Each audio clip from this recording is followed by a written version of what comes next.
అధికారుల కృషితోనే స్వర్ణాంధ్ర వికసిత భారత్ లక్ష్యాలు నెరవేరుతాయని అన్నారు 20 సూత్రాల కార్యక్రమం చైర్మన్ లంకా దినకర్.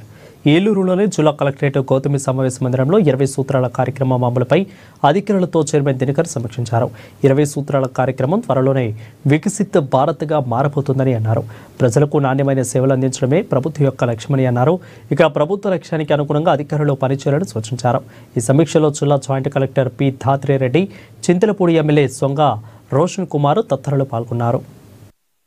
కాబట్టి ప్రధానమంత్రి గారు కూడా మనకి వ్యవహరించినటువంటి వ్యవహరించిన తీరు, దానివల్ల మ్యారేజ్ గ్రాంట్స్ సరిగ్గా పెట్టకపోవడం వల్ల కేంద్ర పథకాలు సక్రమంగా అమలు జరగకపోవడం, ఇటువంటి అన్నిటి అంశాలన్నీ కూడా పరిగణలోకి తీసుకుని ఏ విధంగా ఆ తప్పులు పునరావృతం కాకుండా సమర్థవంతంగా ప్రజలకి నాణ్యమైనటువంటి సేవలు ఉంది. ఎందుకంటే వాళ్ళు వికసిత భారత సాధించాలన్నా, స్వర్ణాంధ్ర సాధించాలన్నా ఇక్కడ ఉన్నటువంటి అధికారులు, రథసారులు, మీరు క్షేత్రస్థాయిలో పనిచేసి సాధించేటటువంటి ఫలితాలే ప్రభుత్వ తీరుపైన ప్రభుత్వం ఆశించినటువంటి ఉద్దేశం ఏదైతే ఉందో ఆ ఉద్దేశానికి అనుగుణంగా